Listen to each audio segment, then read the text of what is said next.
Very good morning, my dear students. Today I am going to tell you how to solve the passage of reading section, how to give answers of the questions related to the passage. So please read this passage out and solve the questions related to this passage. Okay, this is your passage.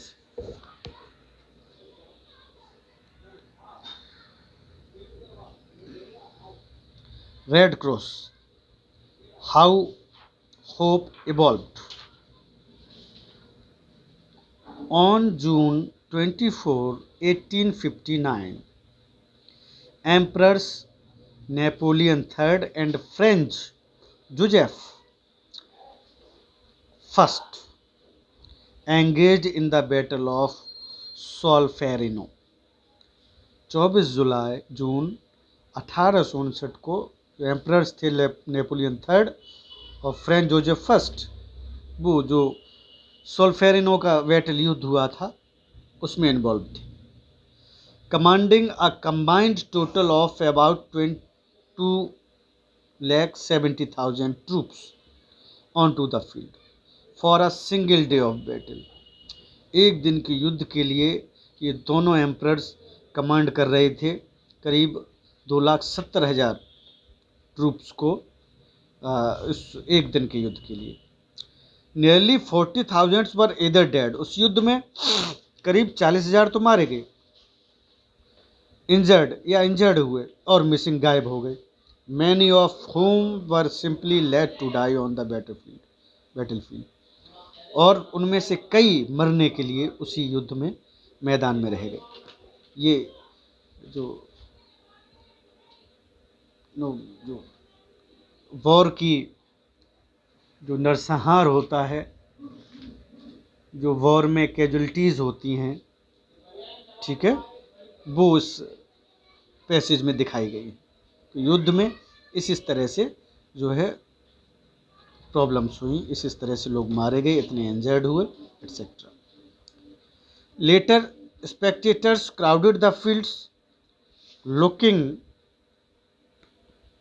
For loved ones. फिर लोग अपने अपने जिनको जानते थे, जिनसे उनका संबंध था, उन लोगों को तलाशने लगे उस युद्ध में। जो इंजर्ड और डेड पड़े हुए थे उन्हीं में से searching for items they could sell, उनमें आइटम्स देखने लगे, वो कहाँ कहाँ उनके पास क्या क्या चीज़ें वहाँ रह गई थी जिनको बेच पाए, और simply taking in the horror of the battle, और जो युद्ध की भयंकर युद्ध हुआ था उसकी भयावहता देखने के लिए वो लोग वहाँ पे जमा हो गए। A Swiss businessman and a social activist Jean Henri Dunant, उन्हीं भीड़ में से एक स्विस बिजनेसमैन था, इसका नाम जीन हैरी ड्यूनेंट था, who was travelling in Solferino witnessed all this, जो सोल्फेरिनो में ट्रेवल कर रहा था, वहाँ पे घूमने आया था, उसने ये सब चीज़ें देखी। Jean Harry Durant witness the atrocities of war. Atrocities means नृशंसता, मीन्स बर्बादी जो युद्ध में होती है, भयंकरता, उसको देखा उन्होंने। As well as countries not prepared और equipped to ease the suffering of those who had been injured. उसने देखा कि जो इंजर्ड हो जाते हैं जो लोग युद्ध के बाद, उनकी परेशानियों को कोई नहीं देखता। In the battle of Solferino, उस युद्ध में उसने देखा जीन हेनरी ने कि कोई इनकी सुधि लेने वाला नहीं, इंजर्ड पड़े हुए हैं, करा रहे हैं, कुछ मरने वाले हैं, कुछ मर चुके हैं। तो युद्ध की बर्बादी जो उसमें दिखाई गई। Dunant organized a group of volunteers, एक वॉलेंटियर्स का ग्रुप उन्होंने बनाया to help bring water and food to injured, जो लोग उन्हें पानी देने लगे युद्ध में, लोगों को आके जो इंजर्ड थे खाना देने लगे। To assist with medical treatment उनको देने लगे। और write letters to the families of those who were dying. जो मर रहे थे उनके परिवार को पत्र लिखने लगे कि युद्ध में ऐसे ऐसे आपके बेटा या जो भी मारे गए। And he asked the public to create an organization which would assist the wounded. और उसने रिक्वेस्ट की पब्लिक से एक ऑर्गेनाइजेशन क्रिएट कीजिए जो घायलों को जो है असिस्ट करे, regardless of which side they fought for during times of war. बहुत बार युद्ध में उन्होंने अपने लिए लड़े हैं, अपनी जानें दी हैं, उनके लिए भी रिगार्ड होना चाहिए। After that moment road the book, उसके बाद उसने एक बुक लिखी उसी बर्बादी पर युद्ध के, a memory of Solferino. A memory of Solferino ये बुक लिखी, विच आज the public to create an organization, जिसने पब्लिक से रिक्वेस्ट की ऑर्गेनाइजेशन बनाने के लिए, which would assist the wounded, घायलों को, regardless of which side of the fought for during times of war. कि आप इस तरह से जो लोगों को रिगार्ड नहीं मिलता, युद्ध में मारे जाते हैं, इंजर्ड होते हैं, उनकी सेवा करिए, उनको भी जो राहत दीजिए। His writing inspired countless others to rally behind him. उसके पीछे इस बात, जब उसने राइटिंग ये लिखा इस तरह से, तो लोग जो है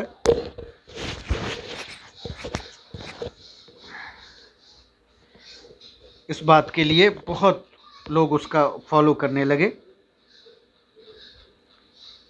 और creation of the international federation of red cross, फिर ये रेड क्रॉस सोसाइटी जो अभी भी चलती है लोगों के हेल्प के लिए, उसका क्रिएशन हुआ, उसको बनाया गया। Okay, the modern day Red Cross began by devoting itself largely to the disaster relief. आज की रेड क्रॉस सोसाइटी जो शुरू हुई थी, वो लोगों को नंबर जो है डिजास्टर, जो उनको आपदाएं आई उनको रिलीफ देने के लिए, एपिडेमिक ट्रीटमेंट, उनको जो आपदाओं में परेशानियां उनके ट्रीटमेंट के लिए बनाई गई। This effort continues to this day, आज भी वो चल रही है रेड क्रॉस सोसाइटी, और लोग उसमें जुड़े हुए हैं, सेवा कर रहे हैं। One of the easiest way you can help the Red Cross, अगर आप इस सोसाइटी की हेल्प करना चाहते हैं, is to make sure you are able to donate blood. आप उसमें ब्लड डोनेट कर सकते हैं लोगों के लिए। Make an appointment at the Red cross website, appointment भी वेबसाइट पे आप कर सकते हैं इसके लिए। But donating blood is not the only way you can help out. केवल ब्लड देना ही हेल्प नहीं है लोगों की, और भी कर सकते हैं। Red cross also encourage donating your it's time if you can. अगर आपके पास टाइम है तो उसको भी डोनेट कीजिए, उसको भी लोगों की सेवा में लगाइए। ये रेड क्रॉस जो सोसाइटी है उसकी जो गठन हुआ उसमें, this is what the Red Cross wants everyone to know. यही रेड क्रॉस सभी से चाहती है, सब लोग जानें कि ये रेड क्रॉस क्या है, इसका जो है गठन कब हुआ था, ठीक है, इसको किसने बनाया था। तो इसमें बताया गया है कि इस रेड क्रॉस सोसाइटी का जो है गठन किसने किया था, कौन से युद्ध के बाद किया था, जो मैंने पैसेज आपको पढ़ाया उसी के हिसाब से। These are the questions related to this passage. On the basis of reading passage given, answer the following questions. How many soldiers fought in the battle of Solferino on June 24? कितने लोग लड़े थे उसमें?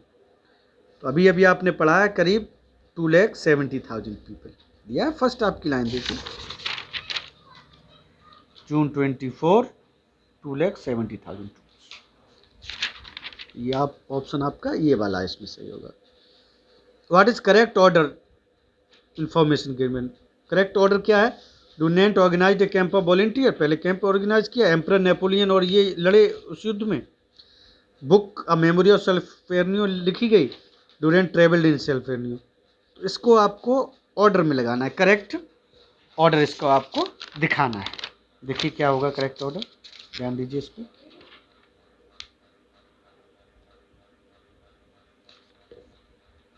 देखिए, द एम्परर नेपोलियन थर्ड ये युद्ध में पहले लड़े, ठीक है। फिर उसके बाद ड्यूरेंट ट्रेवल्ड इन सोल्फेरिनियो, अभी आपने पीछे पैसेज पढ़ा उसी में ये दूसरी बात हुई, ठीक है। फिर ड्यूरेंट ऑर्गेनाइज कैंप, वॉलेंटियर का एक कैंप ऑर्गेनाइज किया। उसके बाद उन्होंने क्या किया,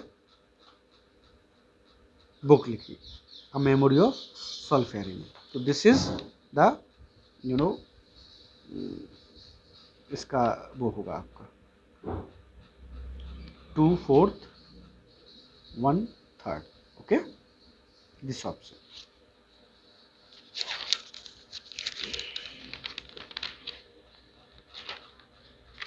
Next,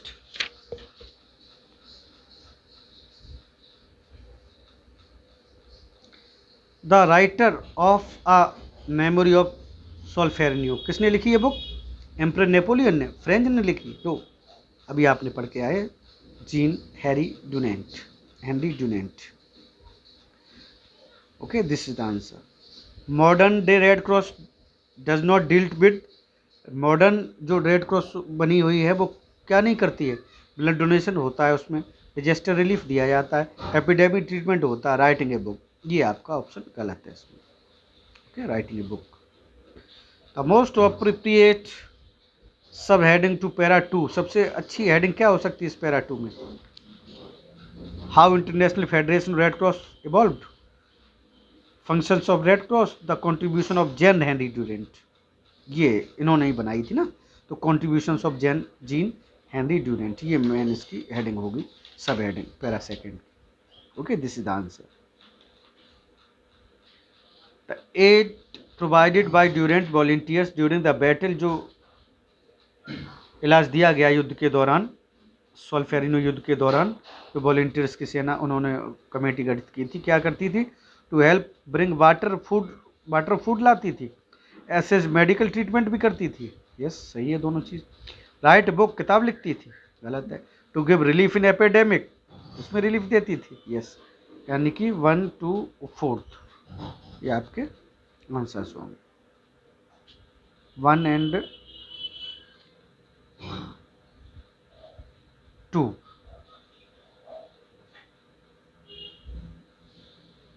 ओके, तो आपका कौन सा होगा? टू हेल्प ब्रिंग वाटर, उनके लिए पानी लाते थे, इंजर्ड के लिए खाना लाते थे, ट्रीटमेंट उनका मेडिकल ट्रीटमेंट कराते थे। ये आपके 1 and 2, ये आपका आंसर होगा थर्ड इसमें। You can donate your blood and your, खून के साथ साथ क्या दे सकते हैं? देखिए आप, donate your time if you can, blood के साथ साथ आप टाइम भी डोनेट कर सकते हैं। ओके, क्या होगा? Time. You can donate your blood and your time to red cross. Okay, Jean Henry Durant participated in war, इन्होंने पार्टिसिपेट किया था वॉर में क्या? नहीं, he did not participate in the war, युद्ध में पार्टिसिपेट नहीं किया था। बुक लिखी थी लोगों को, वो जो युद्ध में घायल हुए थे उनको इन्होंने वॉलंटियर से इकट्ठा करके उनको सहायताएं दी थी, हेल्प दी थी। ठीक है, और युद्ध की भयावहता और उसमें जो कैजुअलिटीज़ हुई थी उनको जो है उन्होंने अपनी बुक में डिस्क्राइब किया था। एक सोसाइटी बनाई थी रेड क्रॉस इसी तरह के लोगों की हेल्प के लिए। तो ये फॉल्स हो जाएगा, नॉन पार्टिसिपेट नहीं किया था। ओके, तो if you have gone through the passage completely, you have understood the passage, then answers of the questions would be easy। अगर पूरा पैसेज आपने पढ़ा है, जैसे अभी मैंने आपको बताया, एक एक लाइन आपने पढ़ी है, and you have understood it well, ढंग से आपको ये पैसेज समझ में आया है, तो क्या होगा? आप उसका आंसर आराम से सभी क्वेश्चंस का दे सकते हैं बिना पैसेज को दोबारा पढ़े। बिल्कुल, जब आपको याद हो जाएगा, आप समझ जाएंगे, तो आंसर्स आप दे सकते हैं। अभी आंसर्स जिस तरह के इस पैसेज में दिए गए थे। Okay, you all are suppose to write this passage in your notebook, English notebook, and give the answers of the questions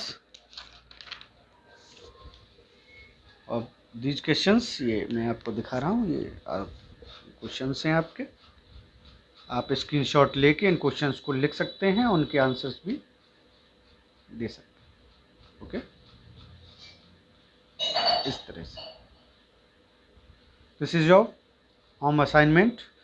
give answers of these questions after reading the passage and send pic of your done work on my personal WhatsApp number so that I could check it. Okay, thank you, have a nice day. God bless you my students.